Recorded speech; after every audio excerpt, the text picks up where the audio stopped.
good morning, good morning, good morning, morning devotion family, good morning church family. Kamusta po ang bawat isa? Kamusta po ang ating mga family? I hope and pray na lahat tayo ay nakapagpahinga ng maayos, nakatulog ng mahimbing kagabi. Because today is another day that the Lord has made, we will rejoice and be glad in it. Magandang araw, gabi dyan sa ating mga kapatid sa Pilipinas, sa Middle East at saan mang dako ng mundo, dyan sa Europe, France, Italy, Alaska, Canada, Australia at sa lahat na nakatune in sa atin ngayon sa ating morning devotion. Gising, every gising is a blessing. Magandang umaga sa inyong lahat. Ako po si Pastor Bong, bumabati sa inyo na isang mapagpalang Thursday morning sa ating lahat. Yes, Lord, thank you, Lord, for another day that you have given us today. Indeed, a blessed Thursday morning, saan man tayo ng dako ng mundo naroon, mga kapatid. Continue to share our morning devotion, tag our friends and family so that they can hear as well the powerful revelation of the Lord of God. At ang ganda ng ating pag-uusapan ngayon, mga kapatid. It is very deep truth about this book. Yung kasunod na libro na ating pag-aaralan ngayong umaga na ito. Kaya stay tuned at ihanda yung ating mga notes and pens dahil napakaganda ng ating pag-aaralan today, this Thursday morning. But before that, mga kapatid, I'd like to invite each and every one of us sa ating pong Bible study tomorrow sa ating West Covina IE Bible Study every Friday 6 p.m. to 7 p.m. mga kapatid.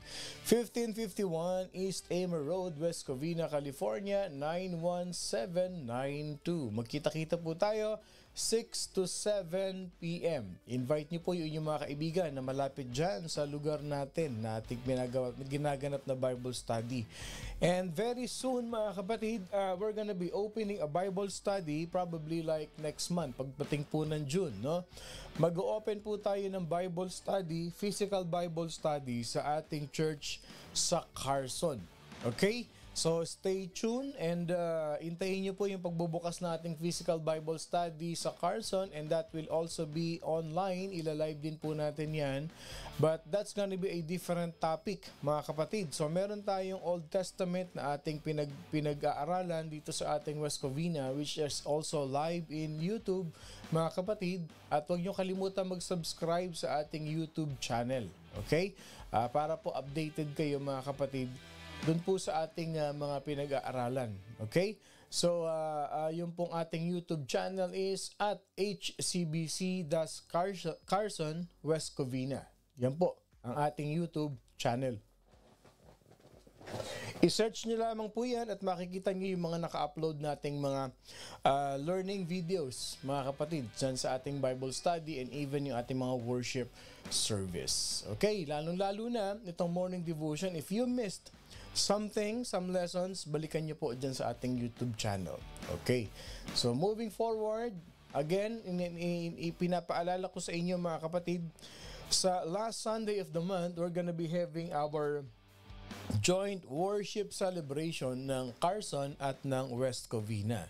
Okay? So, magkita-kita po tayo sa last Sunday, which is May 26, sa ating church sa Carson. Okay? Ang ating pong address is 22219 Avalon Boulevard, Carson, California, 90745. Ayan po ang ating address. I-save nyo po yan, kunan nyo ng picture, and be part sa ating pong opening talaga. Okay? This coming last Sunday of the month in joint service. Pero this Sunday po, tuloy-tuloy na po yung ating worship service sa ating bagong church sa Carson. Yung pong address na yan, ano? So, kita-kita po tayo every Sunday, this coming Sunday. Ayan. May celebration tayo ng Mother's Day. Ganon din po sa ating church sa West Covina. Okay, address po natin is 1773 West San Bernardino Road, West Covina, California, 91790. Those are the addresses of our two churches at ako po ang makikita ninyo dyan every Sunday. Kaya wag po kayo magsasawa, no? Every day nakikita ko na si Pastor Bong. Tapos linggo siya pa rin. Praise be to God. Okay, moving forward sa ating pong early bird for today. Ang ating early bird for today ay si Sister Elma Katapang Florendo. Palakpakan natin, Sister Elma. Congratulations, Sister Elma. Ikaw ang ating early bird for today. Okay. At ang ating second runner-up ay si Sister Lovely Buenaflor, ang aking wifey, ang ex-girlfriend ko po na ngayon po ay aking asawa na. Ayan. At ang ating third runner-up ay si Sister Marites Agustin. Yan, congratulations, hallelujah, praise the Lord, every gising is a blessing. Okay, congratulations Sister Elma, tanggapin mo ang iyong early bird prize kay Lord mamayang 10:21. Naku, napakaaga niyan Sister Elma. Ayan, baka naman. Okay, at ang ating second ay si Sister Lovely at ang ating third ay Sister Marites Agustin. At sabi nga ni Sister Eloisa Mendoza, mahal na mahal kita Panginoon, kailanman hindi kita ipagpapalit.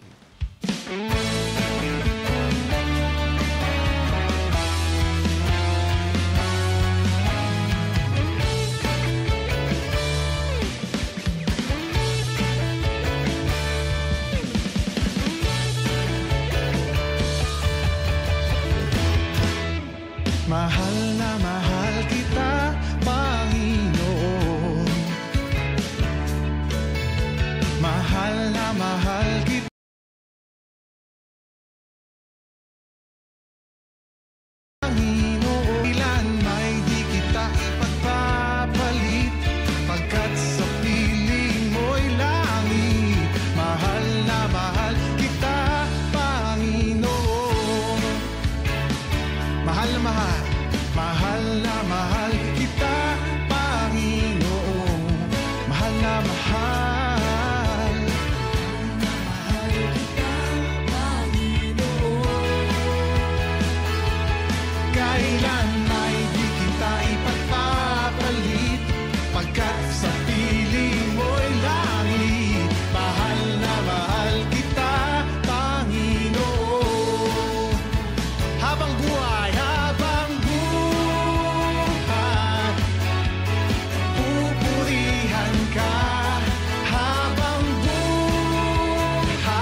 mahal kita, Panginoon. Yes, Lord, we love you so much, Lord God. Yes, happy birthday sa lahat ng mga nagsa-celebrate ng birthdays today. Happy birthday to you. Yan, kakatahan namin kayo from our morning devotion family. Happy birthday sa inyo mga kapatid. May have many more birthdays to come. Yan, yes, happy birthday. Ayan, sa lahat ng mga couples na nagsa-celebrate ng kanilang wedding anniversary, happy anniversary sa inyo mga kapatid. May the Lord bless you with more years of fruitful relationship sa inyong marriage. And may the Lord pour out your blessing mga kapatid sa inyong mga family. Ayan, praise the Lord. Continue to share our morning devotion. Itag po natin ang ating mga kaibigan, kapamilya, kamag-anak so that they can hear as well the powerful revelation of the Word of God. Ngayong umaga pong ito, bago tayo mag-worship, I'd like to encourage each and every one of us and to acknowledge din. Okay, si Sister Lourdes Mazo. Good morning, Sister Lourdes. Thank you for joining us sa ating morning devotion. Ayan.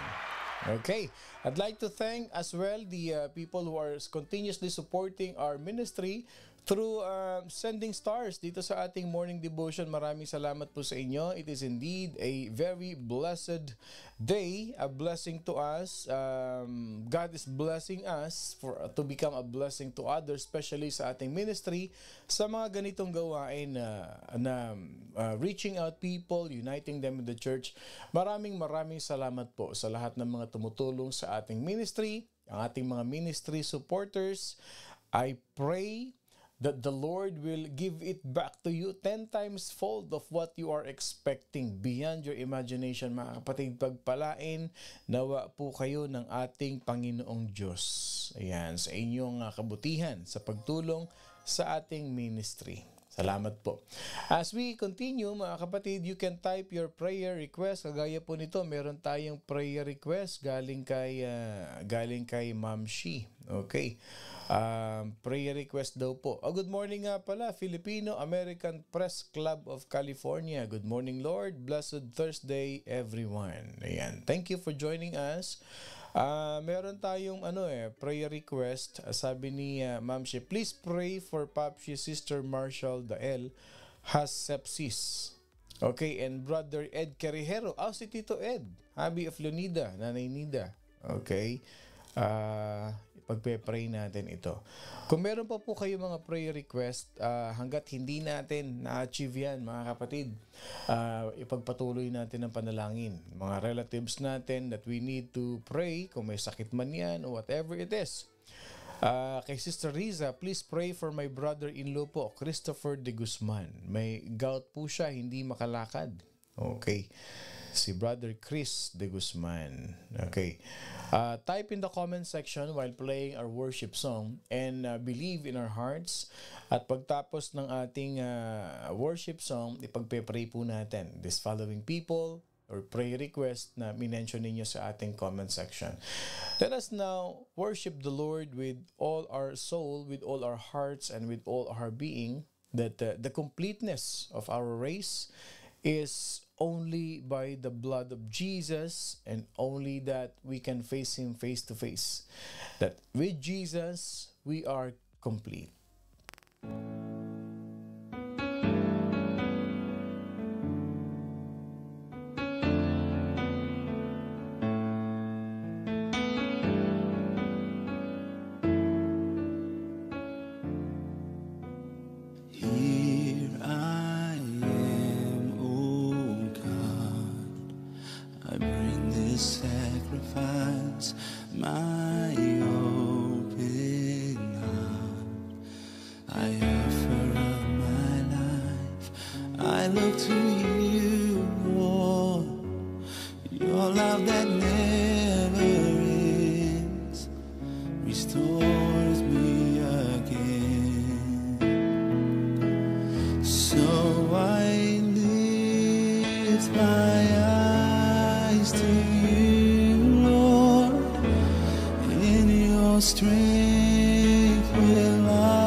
Let your love fall down.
was a very powerful declaration of our faith as we sing that song.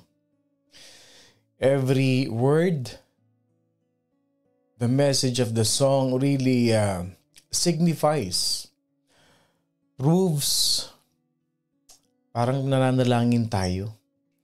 No? For me, that song is like a prayer that strengthens our faith. That we are declaring, yes, Lord, I am complete in you. This is our declaration today. Kindly type in the comment section, Lord, I am complete in you. Type in the comment section. This is our declaration for today, ngayong Thursday ng umaga.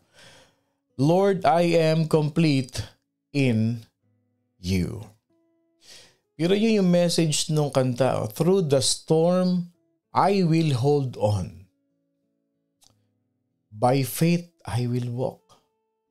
That is who we are. That is how Christian lives. That is how a Christian declares the strength of the Lord that is within us. Through the storm, I will hold on.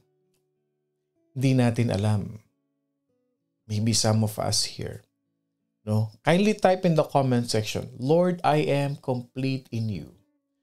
Lord, I am complete in you. If Jesus is in us, we do not lack of anything. We have everything in our life. Pag si Lord nasa buhay natin, nasa atin na lahat. Lord, I am complete in you. Hindi natin alam, may mga pinagdadaanan ng mga kapatid natin dito. Yung mga dumating na tragedy sa buhay. Yung mga dumating na pagsubok sa buhay na hindi madali. Yung dumating sa pagsubok sa buhay natin na para bang lahat gumuho na sa buhay natin. Mahirap kalimutan.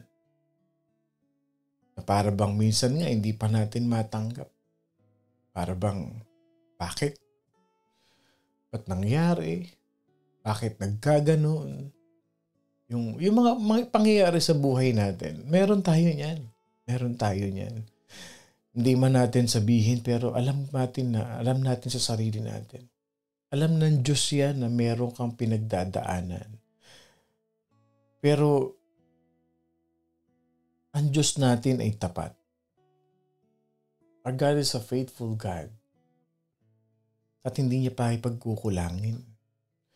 Kaya nga sabi nung kanta, through the storm, I will hold on. Kahit pag-gaano kalaki yung bagyo dumating sa atin, sa buhay natin, sinira man ng bagyo kung anong meron tayo. Pero hanggat nakakapit tayo, nakakapit ang Panginoon Diyos sa atin. Yung completion ng buhay natin, yung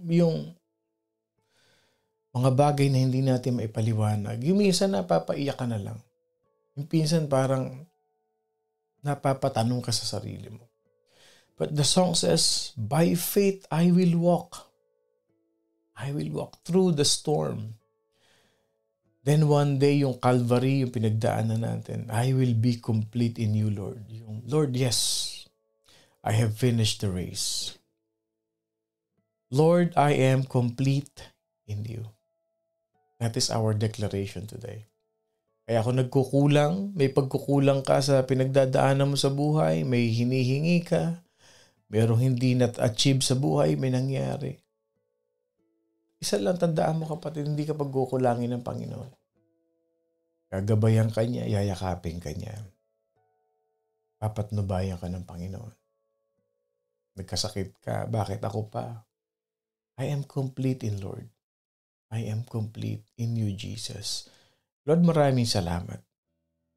Hindi man namin mabigkas lahat ng panalangin, lahat ng desire ng puso namin. Pero alam mo, Panginoon, kung anong makapakumpleto, makapagbubuo, Panginoon, ng kaligayahan, kasiyahan, kapayapaan ng puso namin. You know what can complete our life.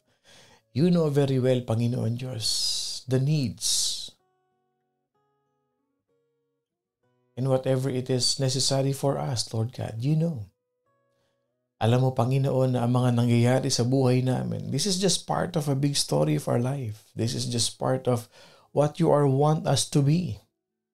Because you are molding us in a Christ-like character. Lord, nagpapasalamat kami sa morning devotion family. That as we gather every morning, we feel your presence. Lalo pa nga may dinedeclare kami every morning. Na marami sa amin, feeling hopeless, discouraged, disappointed. But when we declare, Lord, I am complete in you. I lack nothing. Walang kakulangan sa buhay ko dahil ikaw, Panginoon, na nagpupuno. Ikaw, Lord God, ang kapunuan ng buhay ko. Salamat, Panginoon. Ano man ang nangyari, Lord. Malakas kami. Naglilingkod kami. Nagwo-worship kami sa iyo. Nagpe-praise kami sa iyo, Panginoon. And that's what really matters in us right now. We might lose someone, something. Pero alam namin, Panginoon, that your glory shines in our life. Maraming salamat, Panginoon. Samahan mo kami, Panginoon, as we continue to learn from your powerful revelation to us today. Be upon the strength, Lord God, that comes from you. Be with us. Palakasin mo, patatagin mo ang bawat isa sa amin. Sa iyo ang dakilang papuri, pagsamba. Tinataas namin, Panginoon Diyos, si Marshall Dael, si Brother Ed Carrejero. Ganon din, Panginoon, si Chris de Guzman, si Sister Carol Richardson, si Kuya Randy, Panginoon Diyos. Yung anak po, Panginoon, ni Sister Lourdes Mazo. Si Michael Emmanuel Atabog, Panginoon Diyos. Si Nanay Inday Basco. Si Tinay Kiambao. Si Lydia Aloria, Panginoon. Lahat, Panginoon, ang tinataas namin. Pinagpe-pray namin. Let your healing be upon them, Lord God Jesus. Guide them, comfort them. At ganoon din, Panginoon, tinataas namin ang family ni Brother Joe Resurrection. May your comfort be upon them, Lord God Jesus. At Lord, tinataas din po namin si Tita Zenaida Montojo, Panginoon, for her full recovery and restoration, Lord God Jesus. Those people that we have mentioned, let your power be upon them. Let your healing, Lord God, flow in their life today. And that will be a very powerful testimony sa aming morning devotion family. Na lahat, Panginoon, ang pinapanalangin namin, pinagkakaloob mo. Hindi mo pinagkakait, Panginoon, because you are our God, Almighty God, our powerful God. Bless us today with your provision, with your healing, and with the gift of relationship to all our families and loved ones. We love you, we worship you, and we honor you. Prepare our hearts and our minds that nothing will dwell but your holiness and your Holy Spirit. In the name of the Father, the Son, and of the Holy Spirit, in Jesus' mighty name, this is our prayer. And all God's people say, Amen, and Amen, and Amen.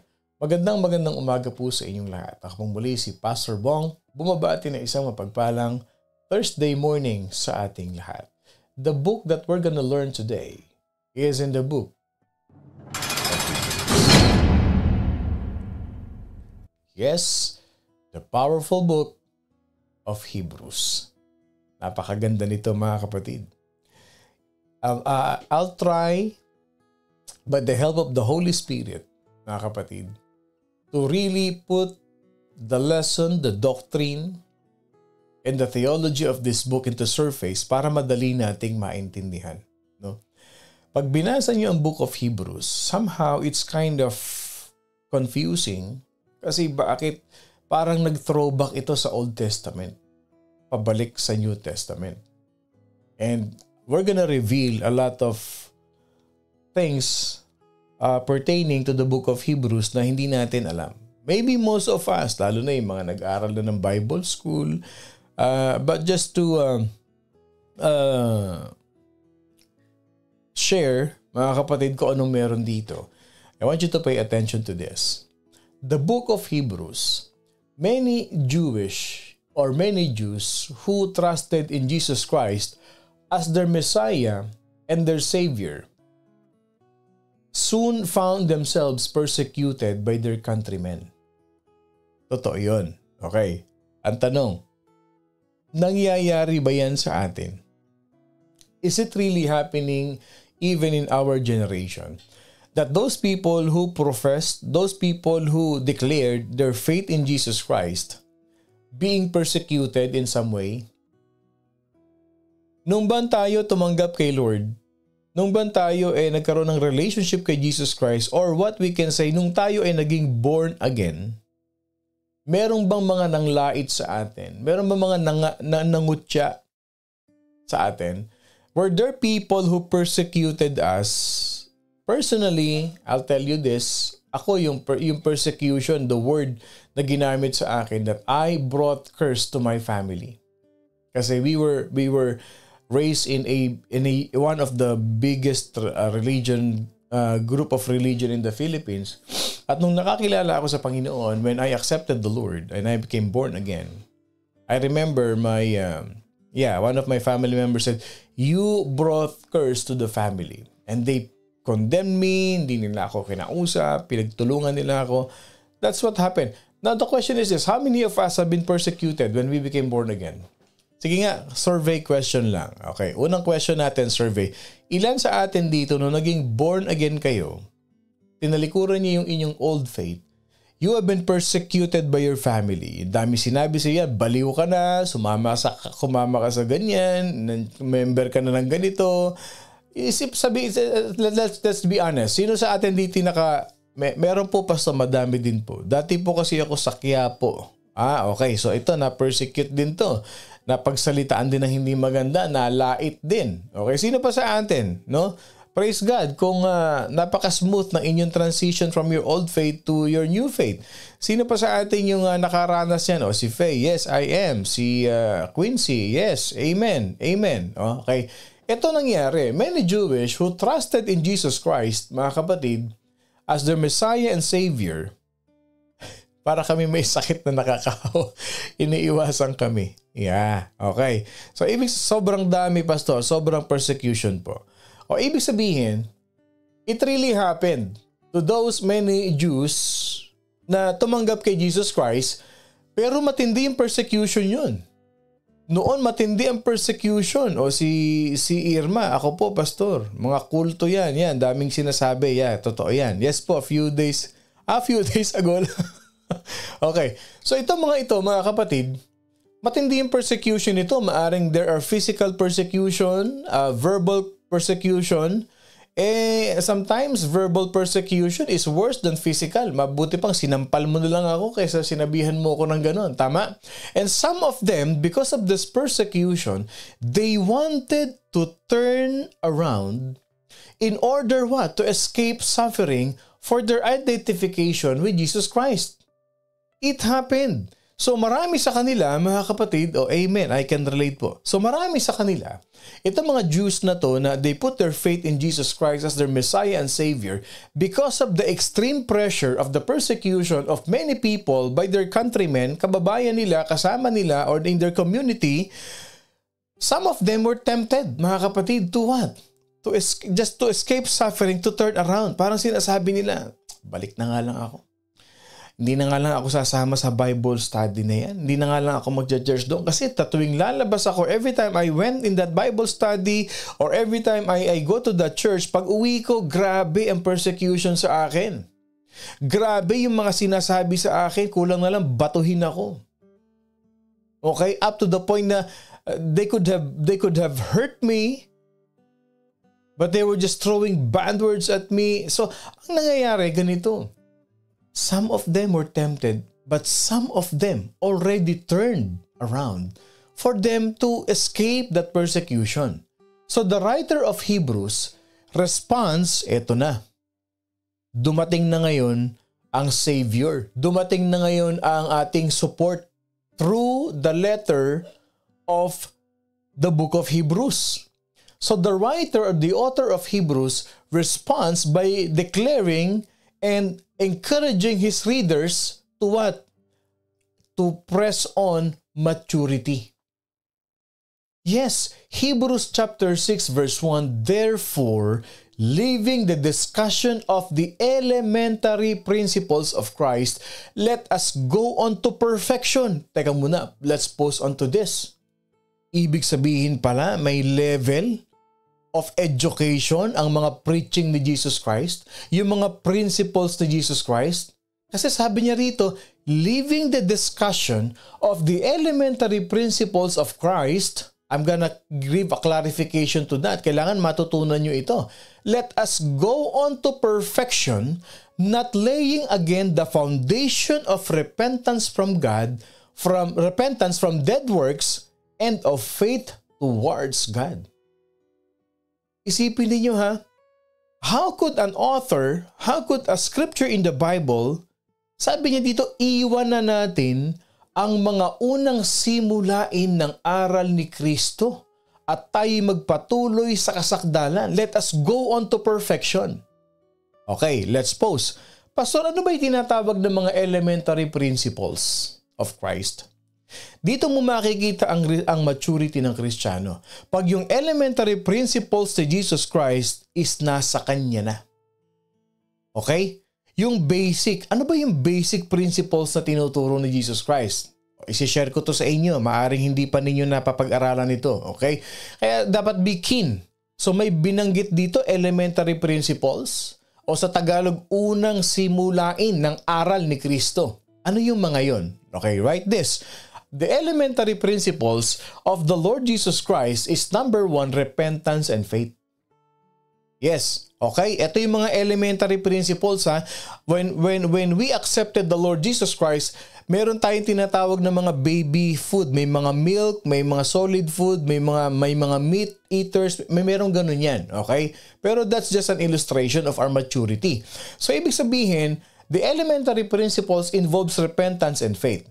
Because repentance involves turning away from sinful behavior, while faith involves trusting in God's promises and salvation. So yun ang mga elementary principle. Number 1, repentance and faith. Ano pa yung mga elementary principles ni Jesus Christ? Parables. Parables. Bakit kamo? The parable stories helps us to listen, to understand the important truths about God's kingdom.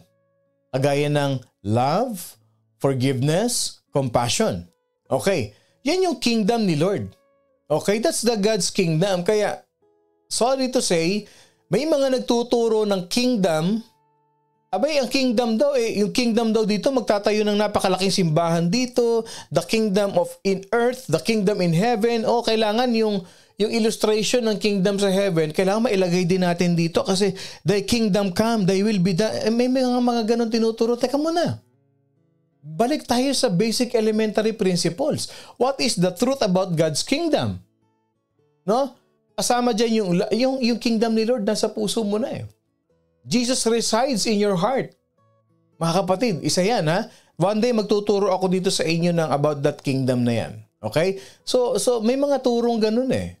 And then it leads to prosperity preaching. O kailangan magpatayo tayo ng napakalaking simbahan kasi mag-ipon tayo ng fund.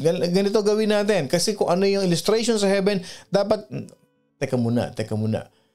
Doon tayo ulit sa elementary principles. So bago going back to that parables, Jesus Christ gave such stories about kingdoms, about love, about forgiveness, about compassion. For instance, okay, example lang, the parable of the Good Samaritan. Anong tinuturo sa atin nun? It teaches us to love our neighbors as ourselves. Pagmamahal yun. Okay, ano pa ang pangatlo sa mga tinatawag na elementary principles ni Jesus Christ? Love and compassion. Jesus Christ consistently demonstrate love and compassion towards other people. Kaya at papansinin ninyo, the teachings of Jesus Christ is about what? The two greatest commandments, loving God, loving other people. So yun eh, love and compassion.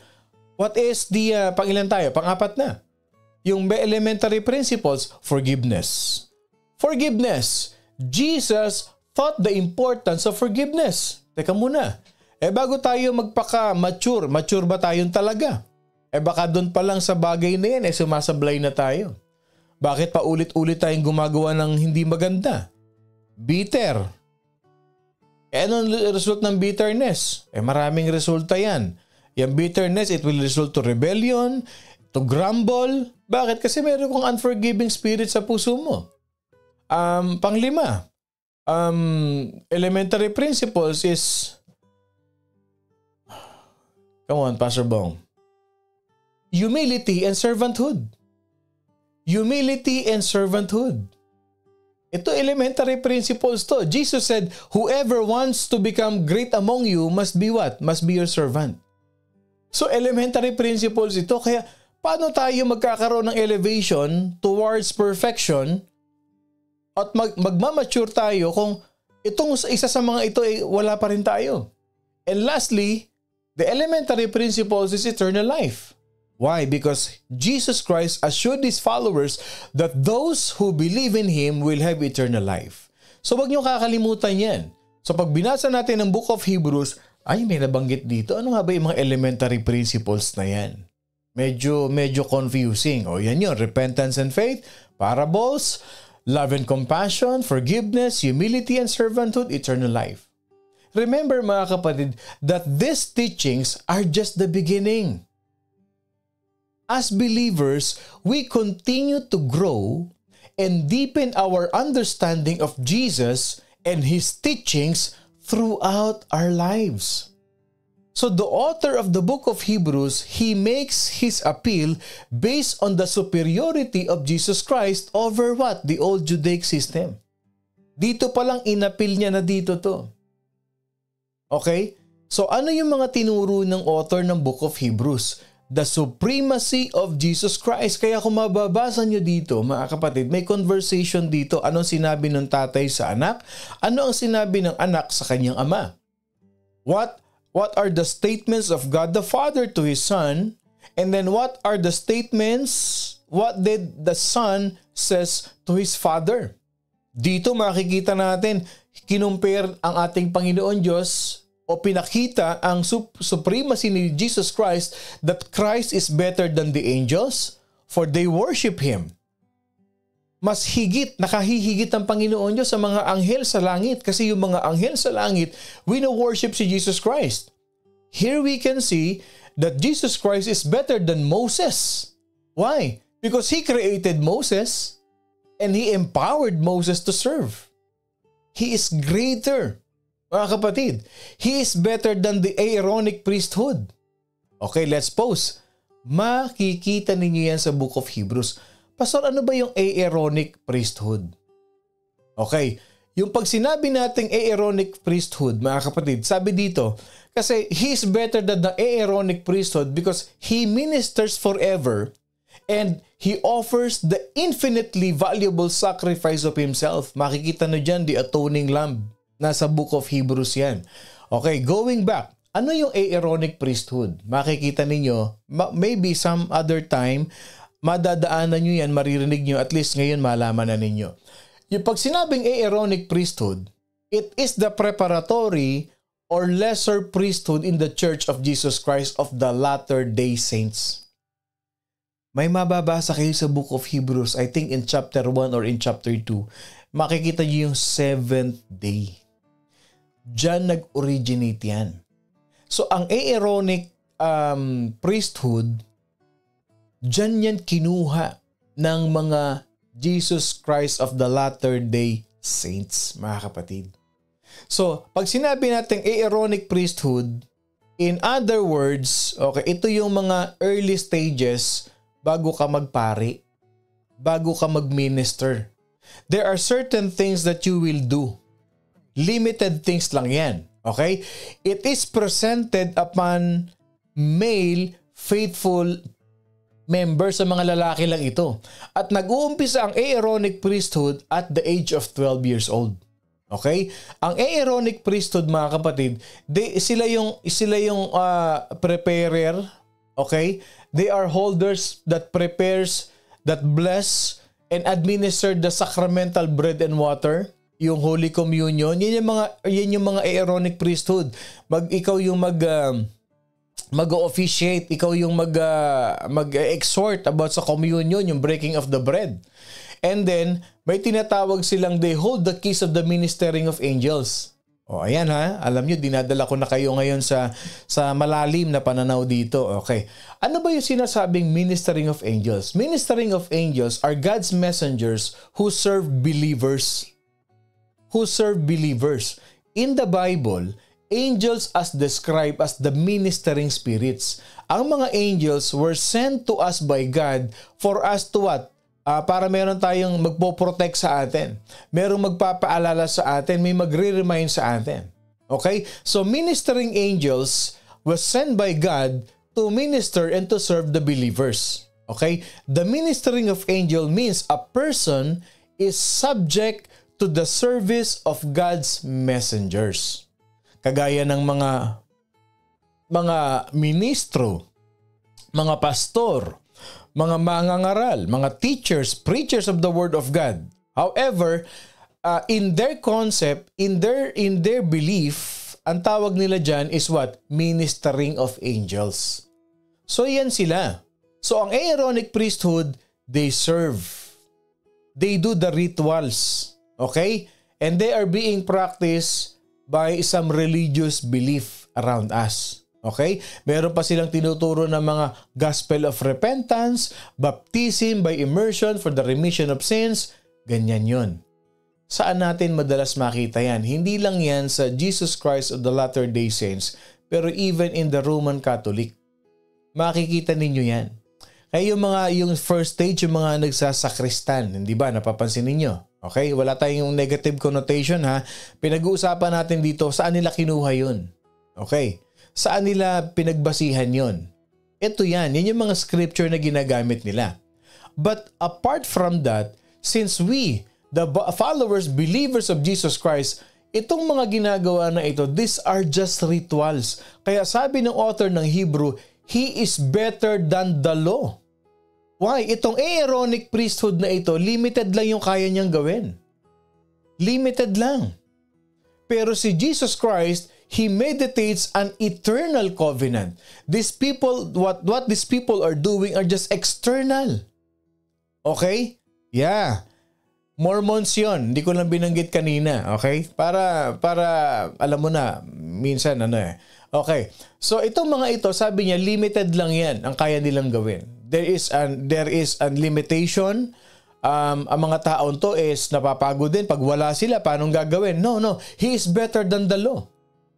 And the author of Hebrews says, you can gain much more by embracing Christ than there is to be lost by chasing what? The emptiness of the world. Teka muna, sabi ng author ng Hebrews, huwag niyong tignan yung ginagawa na yan. Huwag niyong tignan yung kaya nilang gawin. Huwag kayong sumunod sa mga ginagawa nila. Hindi yan ang dapat yung sundan. Dito, ipinakita ng author ng Hebrews, mga kapatid, this is the author of the Hebrews obviously completely shows us. Kaya binanggit dito yung mga old covenants yung ginagawa. Gusto nyo malaman yung design ng Ark of the Covenant? Yung nasa likod ng kortina ng Holy of Holies? Basahin niyo yung Book of Hebrews. Diyan dinescribe yung design, kung ano made up, ano yung mga nasa ibabaw, ano yung mga cherubim na dinesign nila. Nandyan sa Book of Hebrews. Okay? So bakit i-describe yun? Bakit dinescribe yan sa Book of Hebrews? Why? Because he wants to highlight na itong mga ito, Jesus Christ alone, siya lang ang makapag-fulfill ng lahat ng mga rituals na ginagawa ng Old Covenant. Just embrace the supremacy, the kingship, and the sovereignty of Jesus Christ. Living a life for Jesus Christ produces a tested faith. Living a life of Jesus Christ produces self-discipline. It produces godly love and divine rewards that is far more than anything that this world has to offer. Kasi tingnan ninyo yung nag-o-offer sila noon ng lamb as the atoning sacrifice, it's just an outward cleanliness Napapakita lang na nag-offer sila. Kaya kita ninyo yung kanilang inward hindi pa rin nalilinis Yung old covenant na yon. It just to prove na okay, we are in a line in our faith, in our religious beliefs. Yun yung purpose nun eh. So, Jesus Christ alone, mga kapatid. So, ang bida pa rin dito si Jesus. Okay? Are we following? Can I see an amen kung nasusundan po natin itong ating pinag-aaralan today? Because this is really a very crucial na theology, na message. Kaya I'm trying to bring it in the surface para maintindihan natin. Can I see an amen kung naiintindihan natin, kung nakakasunod tayo sa ating pinag-aaralan? Just to confirm po. Can I see an amen to that? Okay. The book of Hebrews reminds us of the best way to persevere in our faith. Ito ang purpose niyan. Kaya hinighlight talaga si Jesus Christ. Kaya hinighlight talaga dito si Jesus Christ. If you will read the book of Hebrews chapter 12, verse 2 to 3. Ano sabi dito? Fixing our eyes on Jesus, the pioneer and the perfecter of faith. Huwag kayong tumingin dun. Ito yung high priest na nasa ating puso. Si Jesus Christ is the highest of the highest of the highest priest, mga kapatid. Hindi yung mga works na yon, hindi yung laws na yon. Hindi na yun tinitignan natin dito. But Jesus Christ Himself, bakit?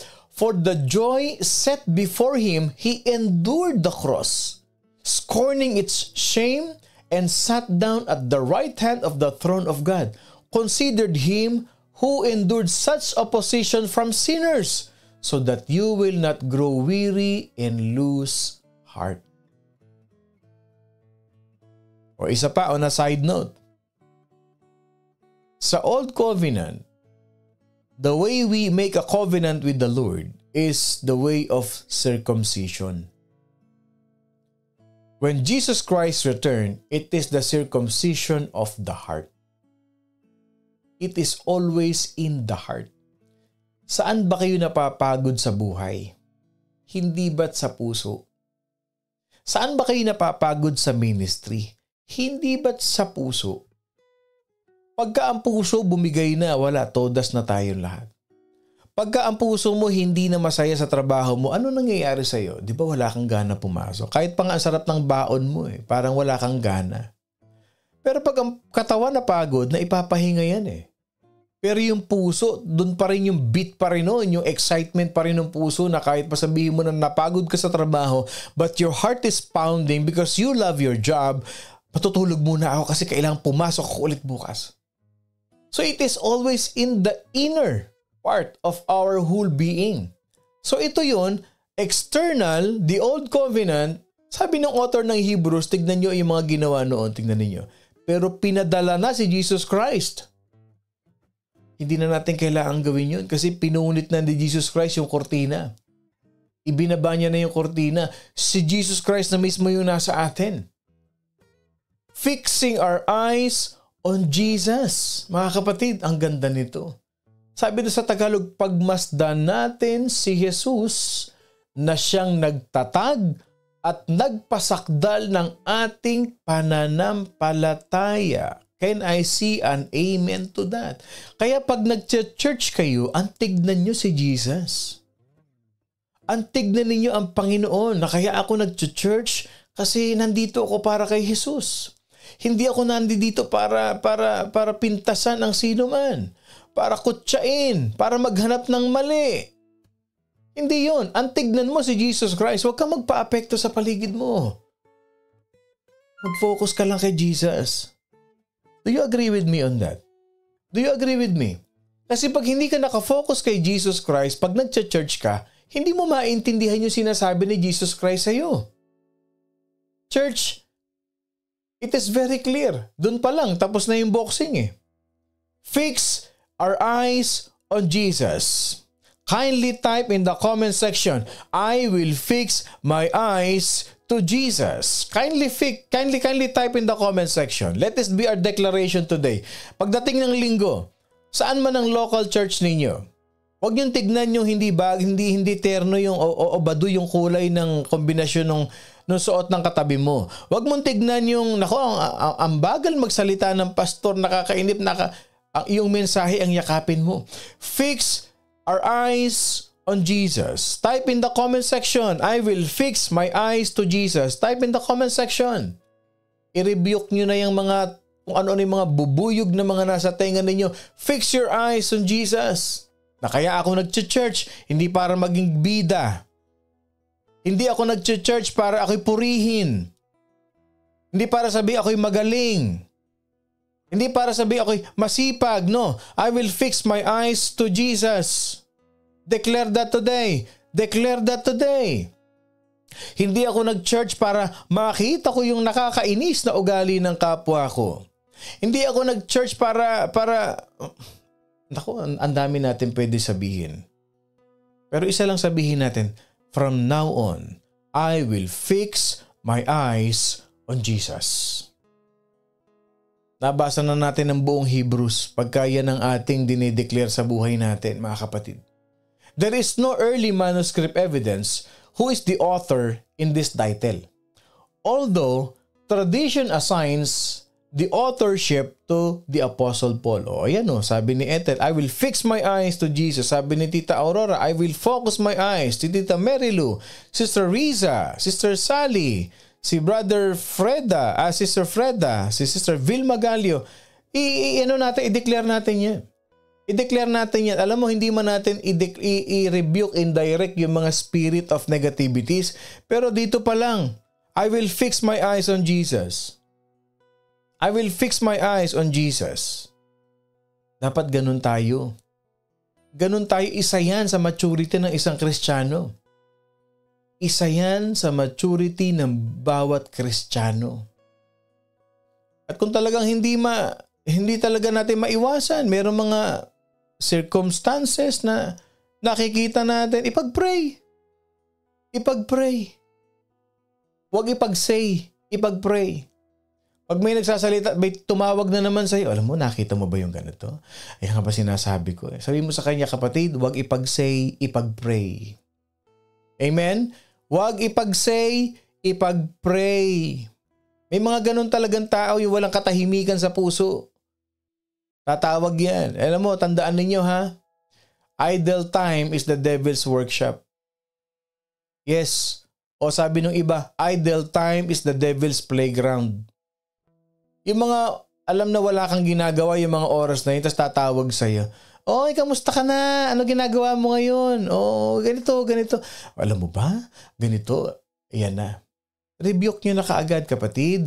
Huwag ipag-say, ipag-pray. Oh, ayan ha. Yan ang ating slogan ng morning devotion.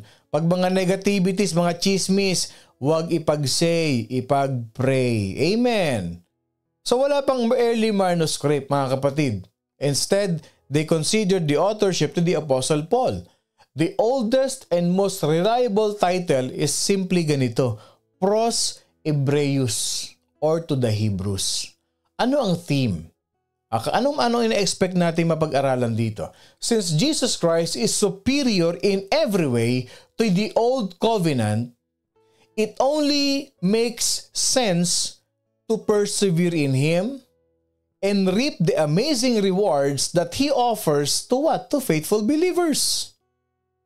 Doon pinakita yung supremacy ni Jesus Christ sa Old Covenant. Di kay Jesus Christ tayo tumingin, huwag tayong tumingin na sa mga ginagawa ng tao, yung mga ritual, kay Jesus Christ lang.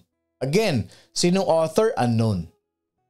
Some scholars, they conclude that this kind of yung significant stylistic and yung tinatawag na thematic difference with the known letters of the Apostle Paul is kakaiba. Kasi iba yung theme niya yung thematic differences at saka yung significant style nung pagkakasulat. It is very unlikely that Paul wrote the book. Okay? Pinagbabasihan nila yun doon. Let's say ikaw, halimbawa, kilala mo yung isang tao na yan, alam mo kung paano yung magsalita. Kaya patuloy pag may sinabi niya yun, parang hindi naman, kasi kilala ko siya magsalita Sinigawan ka niya, naku. And never pa in my life na nakirinig ko sumigaw yung tao na yan. So, may distinction, mga kapatid. So, sabi nila, hindi si Paul to, kasi iba magsulat ng letter si Paul. But many scholars believe, okay, ito ang kanilang pinag-iisipan na sumulat ng Hebrews? It's either si Luke, si Barnabas, o si Apollos. Yan tatlong yan. Most likely, the book of Hebrews was written before 70 AD. Okay? Bakit kamo? Since if the temple had been destroyed by the time of its writing, it seems that the author obviously will note na destroy ang temple. Alam niyo, 70 AD after death ng Jesus Christ, the temple of Jerusalem was destroyed. That's true. Okay? Approximately, pag sinabi natin was destroyed in 70 AD, okay, approximately 33 years after the death of Jesus Christ. Alam niyo kung bakit sinira yung Temple of Jerusalem. These are the several reasons, including the fact that the Roman government is no longer supporting the temple and the Jews were no longer unified under one leadership. Nagkawatak-watak na ang mga Jews. Kaya sabi nila, nonsense na yan, temple na yan, sirain na yan, gibain na yan. Pinaggiba na yan ng Roman Empire. Okay? So, ibig sabihin, isinulat itong Book of Hebrews na ito, hindi pa nagigiba ang temple. Kaya, approximately 70 AD, hindi pa nagigiba ang temple. Kasi sabi sa Hebrews 8, every high priest is appointed to offer gifts and sacrifices. So, may nangyayari pang sacrifices and gifts sa temple. So, ibig sabihin, hindi pa nagigiba ang temple nung naisulat ng Book of Hebrews. So, anong structure ng Book of Hebrews? Okay, meron lang 3 primary structures ang Book of Hebrews, although it is a 13-chapter book. Tatlo lang. Number 1, in the first section, mga kapatid, Christ is portrayed as better than the elements of the Old Covenant. Siya ang pinakahigit doon sa mga elements ng Old Covenant. Yung kortina, yung atoning lamb, yung Holy of Holies, yung Ark of the Covenant. Teka muna, lahat yan, nagbabaw yan kay Jesus Christ. Siya ang pinakamataas sa lahat ng mga elements na yan. The second section, okay, ang mababasa natin yan sa chapter 1 to 10. Okay? Sa chapter 1 to 10 niya, kaya kung babasahin ninyo, it illustrates kung ano yung meron sa Ark of the Covenant. Tandaan niyo yung dala-dala, yung binitbit ng mga Israelites. Mga kapatid, yung Ark of the Covenant. Okay? So, chapter 1 to 10 yan. Yan ang mababasa natin dyan. Okay? The second question is this. The second section is chapter 11 to 12. There is it shows us that yung tinatawag nating plea or request for the believers na magpatuloy tayo sa ating pananampalataya kay Jesus Christ. We as Christians, we must persevere in our Christian faith. Yan ang theme ng chapter 11 to 12.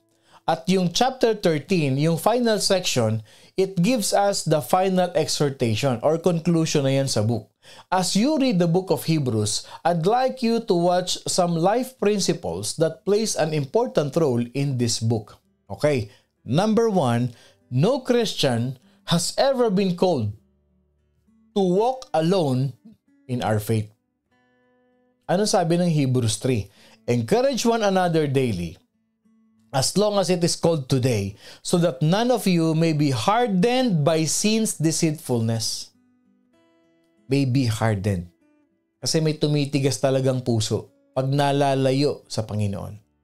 Isipin niyo yung mga lumalayo sa church, yung mga umaalis ng church, yung dahil umalis dahil nag-rebellion, tumitigas ang puso niyan.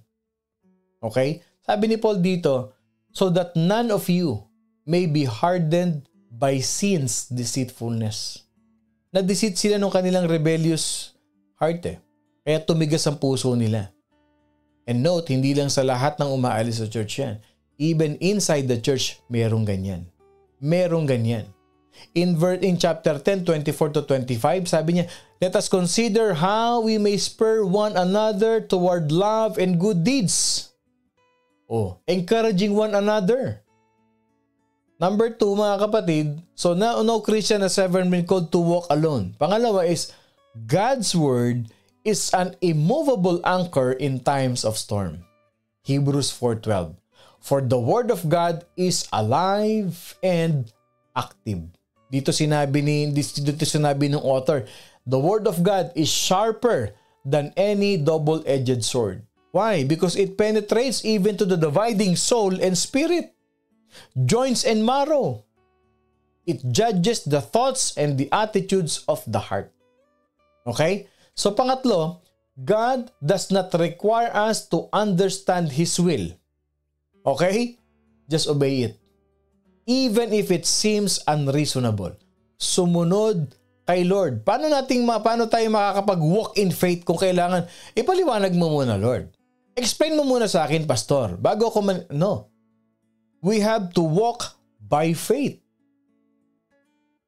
God does not require us to understand His will. Just obey it.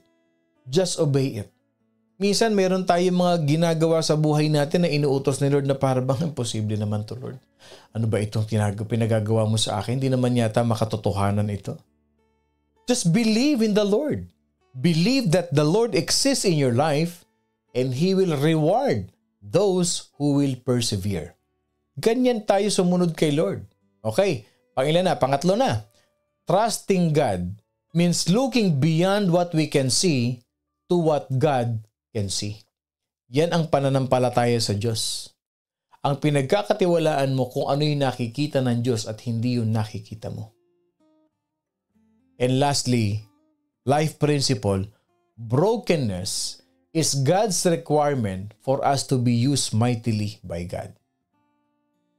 Brokenness. Hebrews 12, bigyan ko kayo ha. Because the Lord disciplines the one He loves. And He chastises everyone He accepts as His son. Kaya pagka kayo dinidisiplina kayo ng Panginoon through your pastors, mahal kayo ng Diyos. Mahal kayo ng pastor ninyo. Huwag niyo sabihin na itong pastor na ito, pine-personal ako eh. No. Pagmamahal, ang disiplina ay simbolo ng pagmamahal. Sino dito yung namamalo ng anak kasi trip nyo lang? Meron ba dito? Meron bang Kristiyanong ganon? Anak, halika rito, papaluin kita. Bakit na? Trip ko lang. Walang ganon. Pinapalo natin ang anak natin kasi mahal natin. Dinidisiplina tayo ng Panginoon kasi mahal tayo ni Lord. Gusto niya tayo maitama. Kasi kung ayaw mong magpatama at ayaw mo nang itinatama ka, ipinipilit mo pa rin yun sa iyo, ibig sabihin nun may tama ka. That's the truth. May tama ka. Pero ang taong nagpapatama, tinatanggap ang kamalian, nagbabago, nagre-repent, yan ang tama. Amen to that. Can I see an amen to that? Church, even seasoned, veteran Christians can feel overwhelmed and can grow discouraged by life troubles. Kahit pa sabihin mo matagal ka ng Kristiyano, kahit pa sabihin mo matagal ka na sa pananampalataya mo, darating ang punto ng buhay mo, manghihina ka, madidiscourage ka sa mga pagsubok na madating sa buhay mo. So an unknown author ng Book of Hebrews, si Luke ba yan? Si Apollos ba yan? Si Barnabas ba yan? They grow concerned about some Hebrew Christians in the first century. Bakit? Kasi tumatalikod na sila, nag-give up na sila. So years before they had started their Christian experience, they were being surrounded by persecution but with great energy. Sinuportahan ito ng Book of Hebrews, mga kapatid. So remember those early days after you had received the light when you endured in a great conflict full of suffering. Basahin nyo, Hebrews 10:32-34. Okay? Ito yan. Yung mga bagong Christians na they hold on to their faith. Okay? Assignment, Hebrews 10:32-34. Sabi niya, alalahanin ninyo, yung mga araw na pagkatapos na kayo'y maliwanagan ay nagtiis kayo sa matinding pakikipaglaban na may pagdurusa. O, inaalipusta, inuusig. Yan yun. Nang tinanggap natin si Lord, ang daming persecution. Now, these Christians, they were facing renewed pressure and they were in danger of what? Reverting to their old faith, na baka bumalik sila sa dati. Ang tanong, could some of them go back into their Christless Judaism? Kasi ang Judaism, they do not honor Jesus Christ. They are in the old covenant. Kaya tawag natin doon Christless Judaism. Yung verse 35, kaya't huwag ninyong itakwil ang inyong pagtitiwala. Huwag ninyong itakwil. You don't deny Jesus Christ. So in this letter, the author insists that Jesus is greater than anything in the Old Testament. Sabi niya, wag na kayong bumalik doon. Ito na, tinanggap niyo na si Jesus Christ eh. Why? Because the book of Hebrews shows us that He is superior to the prophets, to the angels, to the law of Moses, to the priesthood of Aaron. And Jesus Christ Himself is the great high priest. Jesus Christ Himself is the atoning sacrifice for our sins. And Jesus Christ will never leave us nor forsake us, Hebrews 13:5. And Jesus Christ knows exactly what we are going through. Ano ang pinakamagandang exhortation natin in the book of Hebrews? Ano yon? Pag sinabing exhortation, encouragement. Okay? What is the biggest encouragement in the book of Hebrews? Perseverance. Perseverance. Don't give up and don't quit. Sabi ng Hebrews 12, let us lay aside every weight and the sin which is so easily ensnares us, and let us run with endurance the race that is set before us, looking unto Jesus. Nandiyan ka na. Nagsaserve ka na. Iginaguide ka na ng pastor mo. Itinatama ka na ng pastor mo. Persevere. Kapatid, I've been in that situation in my life during my early Christians. Nagpalipat-lipat din ako eh. Bakit nare-rebuke ako, tinuturuan ako, ayaw ko nang didisiplina kasi may sarili akong paniniwala eh. May sarili akong theology, ika nga. Pero hindi ako nag-grow. You will not grow. You will remain stagnant pag hindi ka nagpatama. Kasi nga may tama ka na. So in the book of Hebrews, we need endurance so that after you have done the will of God, you may receive the promise. Church, times are tough. But that is the time when we need to turn to read the book of Hebrews. Every verse in the book of Hebrews is what we call ammunition against discouragement. Bala natin ito pagka tayo nadi-discourage sa buhay. Bala natin ang book of Hebrews pag nadi-discourage tayo sa church. Pag nadi-discourage tayo sa ministry, basahin natin ang book of Hebrews. Whatever your challenge today, hold fast. Mga kapatid, sabi ng Hebrews 10:23, hold fast to the confession of your hope without wavering. For He who promised is what? Faithful. So ang key theme ng ating yun, Hebrews is the book in the Bible. Amen. Yeah, lahat maha-highlight mo talaga dito. So the key theme, the main theme of the book of Hebrews, persevere in your faith and discipleship. Persevere in your faith.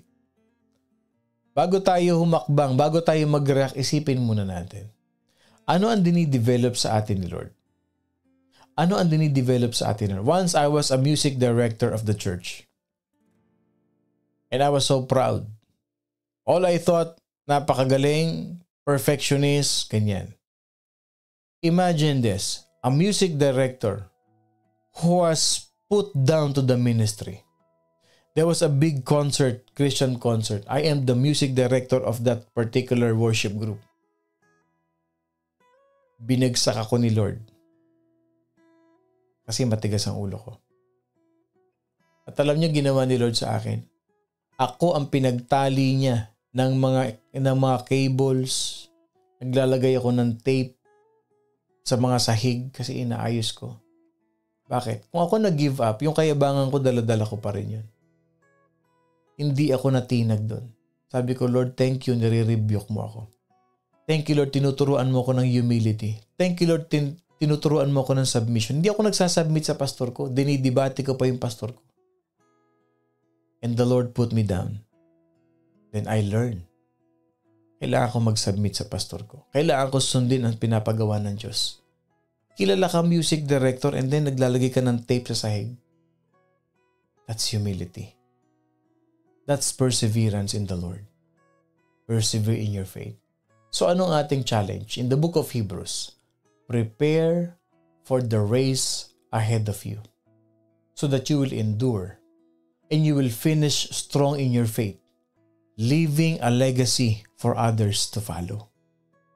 Tandaan ninyo, kasabihan din ito sa word, ang ginagawa ng matanda, ginagaya ng bata. Pag tayo may perseverance tayo sa ating faith, susundan tayo ng mga new generation of believers. Pag magulang ka, na ginagawa mo ang tama, pinapakita mo ang tama sa mga anak mo, susundan din ng anak mo yan. Pero kung ikaw pikon, mainitin ang ulo, matampuhin ka, katanda mo na, matampuhin ka pa, hindi lang nasunod yung gusto mo, nagtampo ka na para ka ng batang umaatungal sa isang sulok. Sa tingin mo, makita na anak mo, ganyan din magiging anak mo, ganyan din ang gagawin ng anak mo in time. So anong key verse natin? In our faith, let this be our life verse. Let us hold fast the confession of our hope without wavering, for He who promised is faithful. Okay lang na hindi ako mapuri. Si Lord naman nangako sa akin eh. Okay lang di ako ma-appreciate. Na-appreciate naman ako ni Lord. Hold fast. Ang pinagsisilbihan natin, hindi si pastor. Ang pinagsisilbihan natin, hindi yung mga tao sa paligid natin. Ang pinagsisilbihan natin, si Jesus. Si Jesus lang. Fix your eyes on Jesus. Let us pray. Lord, help me to hold fast to your promises and give us that strength and help us, Lord God, to persevere in our faith as we are so much excited for the return of your one and only Son, our Savior, Jesus Christ. Amen and amen and amen. Alam niyo, napakasarap maisip na pagbalik ni Jesus Christ, lahat tayo sama-sama. Walang nagwa-wandering around. Walang kung saan-saan pakalat-kalat. Hold on, kapit lang tayo sa ating pananampalataya. So mga kapatid, I hope and pray that we have learned a lot of this. And I say sorry mga kapatid, as much as possible, I'd like to squeeze the time. So pasensya na po kayo kung sobrang overtime tayo ngayon. Sorry po talaga, no? But my prayer is for this lesson na talagang marami tayong natutunan. Again mga kapatid, ako pong muli si Pastor Bong, bumabati na isang mapagpalang Thursday morning sa ating lahat. Laging tatandaan, kapit lang kapatid. Don't look at the people. Don't look at the things around you. Fix our eyes on Jesus, the author and perfecter of our faith. At wag na wag kakalimutan, we are blessed by God. I love you all mga kapatid with the love of the Lord.